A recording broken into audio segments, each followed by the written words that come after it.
Vamos a hablar del tema migratorio. Está con nosotros don Wilfredo Lozano, director ejecutivo del Instituto Nacional de Migración. Buen día, don Wilfredo. Buenos días. Encantado. El Instituto Nacional de Migración, una especie, entendemos nosotros, dentro del Consejo de Migración y de los organismos que tienen que ver con el tema, el que tiene, digamos que más datos que pueda compartir con la población. Mira, lo que yo te puedo decir es lo siguiente. El instituto se rige por la ley de migración que lo creó. Y la misión del instituto es ser una especie de apoyo técnico de los órganos de gobierno, sobre todo el Consejo Nacional de Migración, que tienen que ver con el desempeño de las políticas de migración. Pero no solo hace eso. Para poder ser asesor tiene que producir información. Entonces, en el instituto se investiga, se hacen encuestas, se hacen estudios, pero además el instituto tiene una misión educativa, que es quizás la que cubre más tiempo. Nosotros dirigimos la Escuela Nacional de Migración, que es el órgano por el que tienen que pasar todos los inspectores de migración. Esos tipos del aeropuerto que te chequean cuando tú vas a salir y cuando tú entras, eso pasan por la escuela. Y ahí los entrenamos para que sepan, conozcan la ley, manejen los temas de conflictos, negociaciones, el marco jurídico general de la nación, un conjunto de cosas. Además de eso, bueno, pues el instituto tiene la misión, a través de su director, de ser el mecanismo que hace las veces de secretario del Consejo Nacional de Migración. Y en esa misión lo que hace es que ayuda al Consejo y sobre todo a su presidente, que es el ministro de Interior, va a redactar documentos, trabajar las minutas, ese tipo de cosas.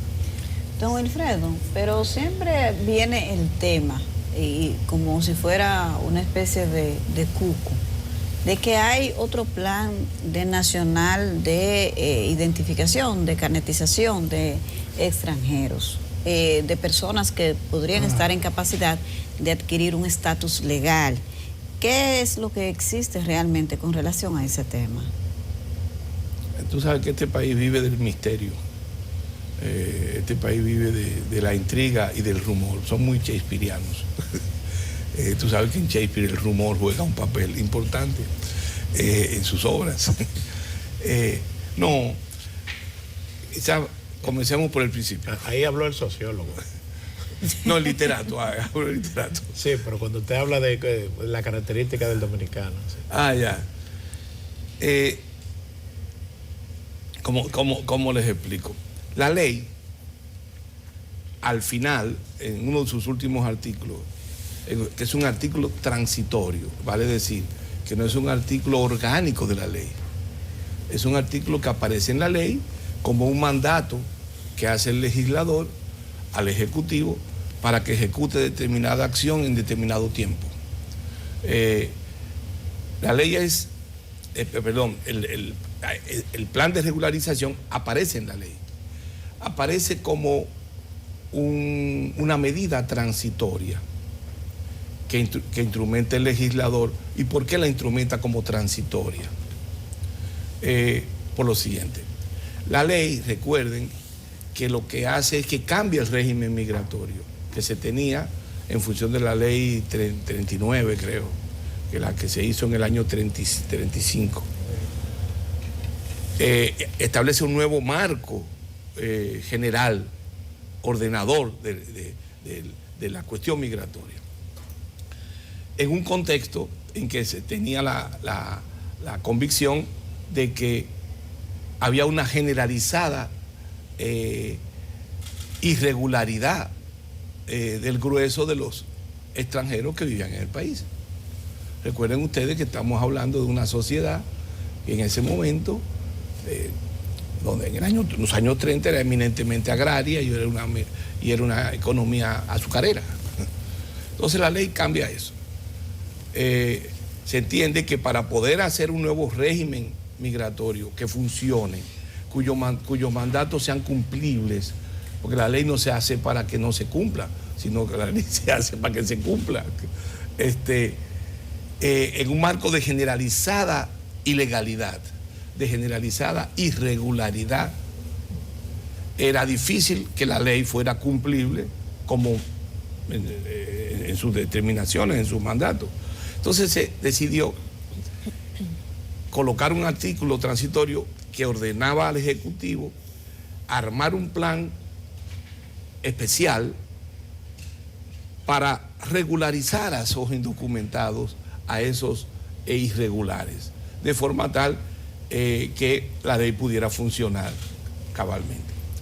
Se daba un plazo de 6 meses para que la ley pudiera, el plan pudiera funcionar. El reglamento de esa ley duró 7 años para que lo aprobaran. Y el plan de regularización duró 10. Y eso trae, sobre todo este último punto, trae una consecuencia que aquí no se ha discutido en el país. Y es que al hacer eso, la situación original que había creado, que había motivado por qué se hace el plan de regularización, llegó a una situación muchísimo peor. Entonces se implementa el plan. Quien obliga al Ejecutivo a hacer el plan es el Tribunal Constitucional, con la sentencia 168. Sí, 13. Le dice, miren, para implementar esta sentencia se necesita un plan, que ustedes cumplan con el plan de regularización. Y es en ese marco que se hace, se implementa. Es decir, eso nos debe llevar a una reflexión. El Ejecutivo no estaba muy contento, no querían, no hicieron nunca ningún esfuerzo. Pasaron varios gobiernos en ese. Fue el Tribunal Constitucional el que obligó a esto. Eso se comenzó a implementar durante unos meses. Hubo una primera fase de inscripción, se inscribieron 200 y tantas mil personas. En el primer año se dio una prórroga y a partir del segundo año esto como que se enlenteció y nunca más se volvió a trabajar el asunto y la verdad es que hay una situación de penumbra. En primer lugar, nunca se tomó una determinación definitiva respecto al estatus que se iba a asignar a los beneficiarios del plan, que eran 200 y tantas mil personas. Todo eran medidas provisionales, transicionales, primer asunto. Y en segundo lugar, eso se quedó en un limbo. Hubo muchas irregularidades, hubo muchas dificultades y sobre todo obstáculos políticos, porque el plan fue objeto del debate de los partidos. Uno de los problemas de la cuestión migratoria en el país es que se ha electoralizado mucho. Entonces, solo las reviven para asuntos electorales, cuando terminan los asuntos electorales, la duermen y no se toman medidas adecuadas. Entonces, eso por un lado. En este momento el plan de regularización tiene ya una suspensión de varios años y hubo una decisión hace un par de años de someter el plan a una auditoría. Eso está pendiente. Pero hay otro problema que es más importante que el plan de regularización. Por la irregularidad con que les he descrito, se movió la historia de este plan. En el imaginario de los dirigentes políticos, en el imaginario del ciudadano común, se hace enraizado la imagen de que la forma a través de la cual el Estado ataca el tema de la necesaria digamos, documentación que tiene que tener un inmigrante, es un plan de regularización. Y eso es un error. ¿Por qué es un error? La ley en sí misma es un mandato que establece las reglas de entrada, las reglas de permanencia y las reglas de salida. Pero pareciera que no se cumple, señor. Pero esos son problemas distintos. En consecuencia, por definición, todo el que entra está en la obligación de entrar bajo el rigor de la ley. Ahora, el plan de regularización fue una medida especial para atacar una situación especial, pero no es el mecanismo que establece la ley en términos de situaciones normales. La ley en sí misma es el mandato regulador. ¿Pero era lo correcto en ese momento o no? No, claro que había que hacer un plan y todavía hay que hacer un plan de regularización. Porque no hay manera de atacar la necesaria encauzamiento legal para que todo el mundo se documente y esté en condiciones legales en el país, si no es a través de un plan de ese tipo. La otra medida es, en condiciones excepcionales, a la que ha operado el Estado en ocasiones y hoy día lo hace, la deportación. Pero está claro que en una situación en que tú tengas 300, 400, 500 mil personas indocumentadas, una gran parte de la cual trabaja en cuestiones que son fundamentales del país, la agricultura, la construcción, etcétera, tú no puedes de un día para otro decir que tú vas a sacar a todo el mundo y sustituir eso así corriendo. Se necesita ordenar una política. En consecuencia, más temprano que tarde estamos obligados a documentar a esa gente, a obligar a los empresarios, llegar a un acuerdo con los empresarios para que sus empleados inmigrantes estén residiendo en el país por el tiempo X de acuerdo a lo que dice la ley. Pero ahí es donde hay tal vez una confusión que la gente repite cada vez que se menciona al Instituto de las Migraciones. Se entiende, quizás usted dirá si de una manera equivocada o correcta, que el Instituto de Migraciones propone que se le dé documentos a ciudadanos extranjeros. Ojo, que aquí no solamente hay nacionales haitianos, hay de otras nacionalidades y una parte de ellos también podría estar en condiciones Todo de el mundo regularidad. tiene que tener en este país, ¿Pero todo extranjero tiene que tener un documento legal. ¿Qué tipo de documento Tiene sería? que tener un permiso, una visa es un permiso. Ya sea un permiso temporal, ya sea una permanente, por 1 año, por 2 años, pero tiene todo el que esté aquí, está obligado a estar dotado. Pero si vienen de un papel. ilegales, entonces ¿qué? ¿Que lo atrapen y le den visa? No, nadie ha dicho eso. A los ilegales que entran hay que sacarlos, simple y llanamente. Pero El punto realista que te estoy planteando es que tú tienes que atacar el problema de la indocumentación generalizada, que no son 3 o 4. Si fueran 500, si fueran 100,000, no hay problema. Pero no son 500, es otra cosa. Además son personas, una parte de la cual ha demostrado arraigo. Entonces es un problema complejo. No es un problema medalaganario, no es un problema en el que se puede resolver con medidas unilaterales. ¿Y eso se ha discutido en el Consejo Nacional de Migración? ¿Qué cosa? Ese tema de regularizar, lo que usted plantea, la Pero idea claro que usted que siempre se ha discutido. Fue el Consejo el que tomó la decisión de poner orden en el plan de regularización que tenía serias dificultades y entonces se decidió hacer esa auditoría. ¿Y cómo va la auditoría? Bueno, yo no soy el que está haciendo la auditoría. Pregúntenselo al Ministerio de Interior, que es el responsable de eso. Yo no tengo que ver. Usted mencionó la palabra realista. En el tema migratorio hay muchas cosas que son como falsedades, como que si nos estuviéramos engañando a nosotros mismos. Por ejemplo, el tema de la ley y el famoso 80-20, que sabemos que no se cumple en la práctica. Pero no solamente no se cumple, sino que probablemente no se pueda cumplir. O sea, en la realidad, digamos que por lo menos en algunas áreas, es un aspecto que por ahora no se puede cumplir. ¿No sería lo correcto sincerar eso y, por ejemplo, aprovechar la reforma que está en proceso del Código Laboral? Pero para la ley establecer unos misma, parámetros la más ley misma realistas? contempla las situaciones especiales que pueden asumirse, un manejo más flexible de ese punto. El tema central es que el país necesita una gran revisión de esta cuestión. El país necesita producir una política y el presidente está haciendo ese esfuerzo. Pero no es sencillo. No le pidan al presidente que de la noche a la mañana resuelva un problema que tiene décadas y prácticamente un siglo. Es un problema complicado.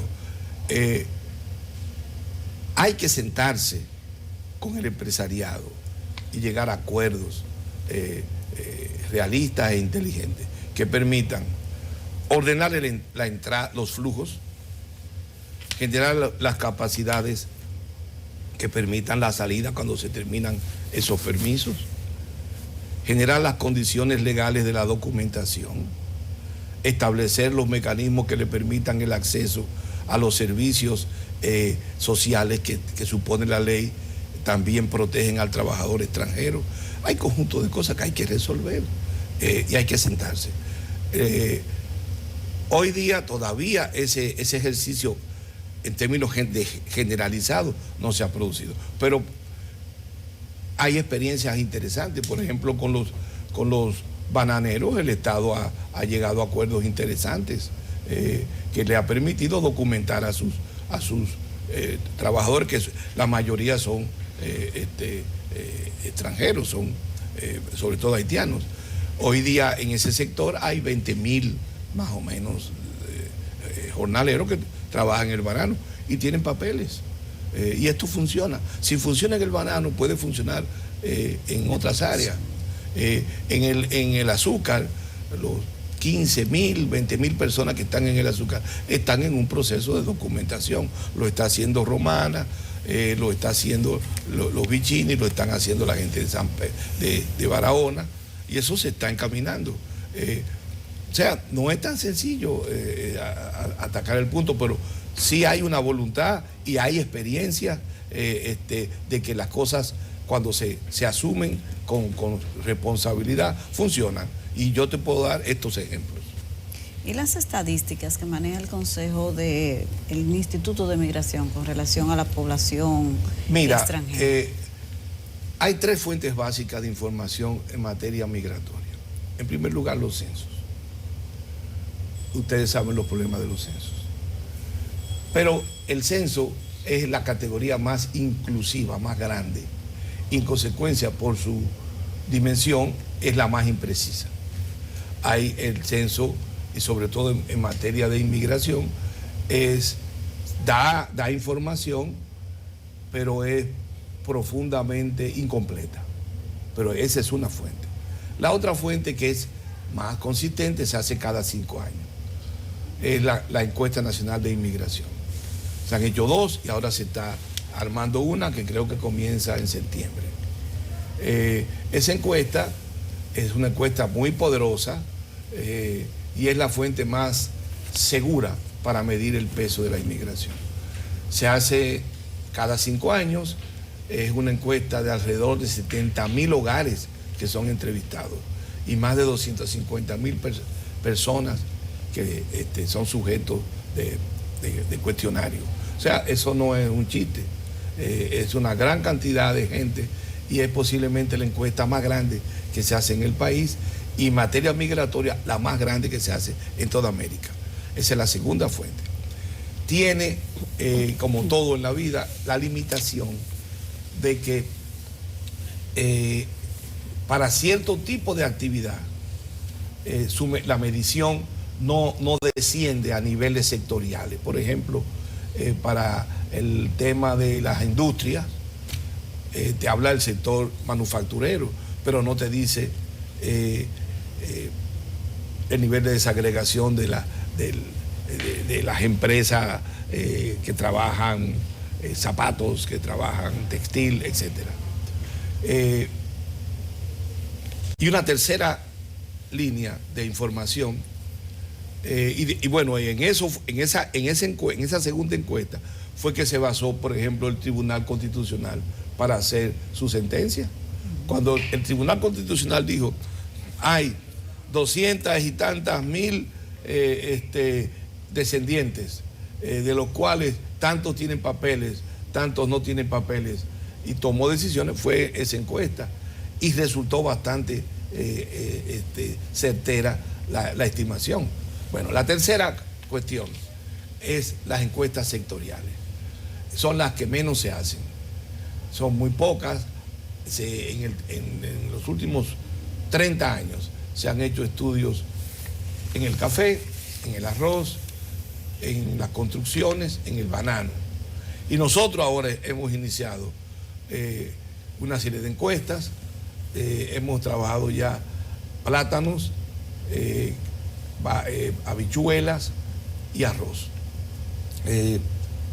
Va a salir próximamente un libro, ya hay un libro que circula, donde se hizo una primera estimación, que habla de que en esos tres cultivos hay unos 230.000 trabajadores de origen extranjero.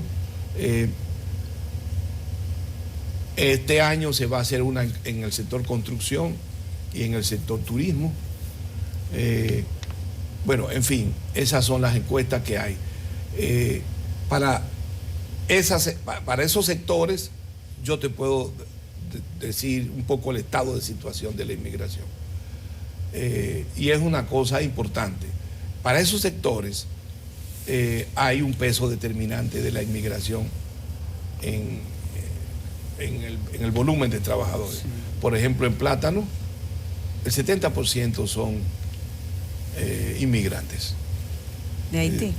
Sí. Y estamos hablando de 120.000 personas. ¿El 70% cuánto es? Solo en plátanos. Solo en plátanos. En arroz son unas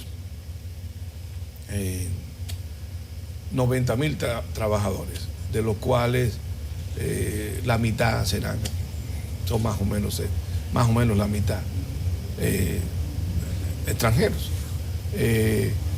Y en habichuelas son unos, así que te puedo decir, 19.000 creo. Y en bananos son 19.000.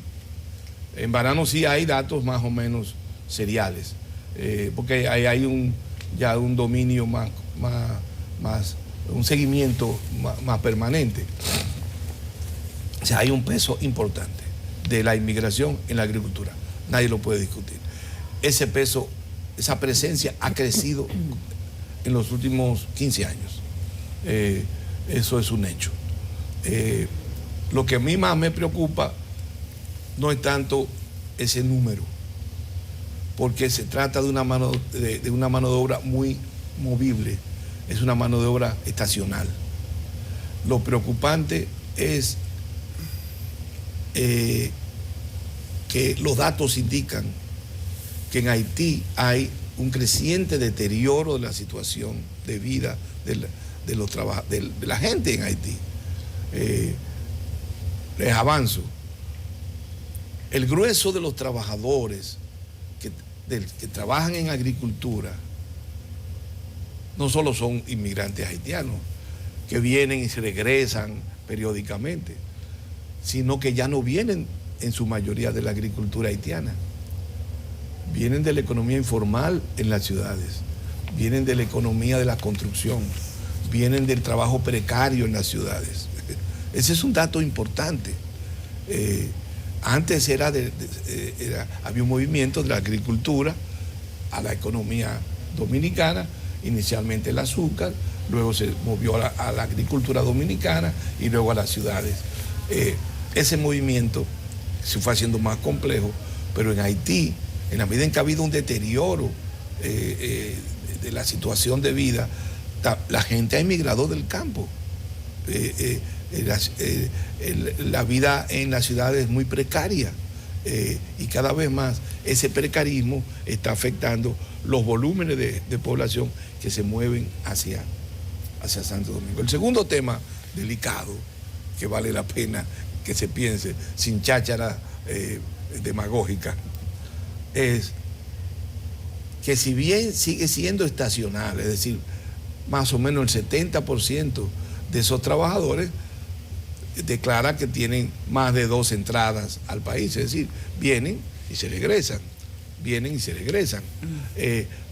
Se regresan a 1 año, se regresan a 6 meses, se regresan a 2 años, pero hay una movilidad. El dato que hemos descubierto, los datos que hemos descubierto nos revelan 2 cosas. Número 1, si bien siguen siendo gente joven la que trabaja, la que nutre los grupos migratorios, porque son trabajos duros que no lo puede hacer un cualquiera. Hay cada vez más un peso importante de jóvenes adultos.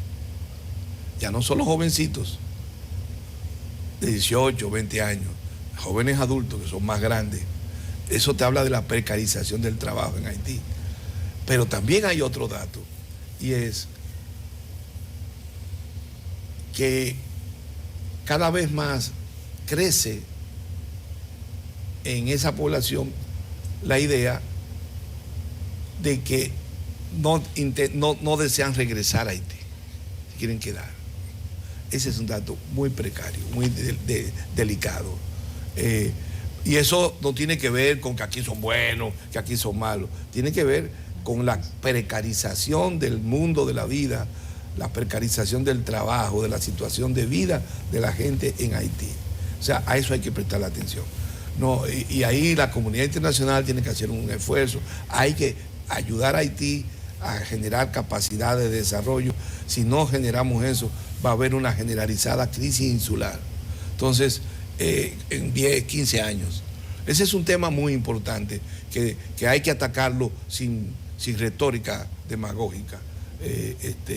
Y hay datos concretos que lo indican. Con la agudización de la crisis de los últimos meses, sobre todo, ¿se ha documentado en qué medida eso ha aumentado el flujo? Mira, porque tenemos la crisis sabemos que ha aumentado las exportaciones. Sí. Están en Puerto Príncipe. El problema es Puerto Príncipe. En la frontera no hay mayor lío.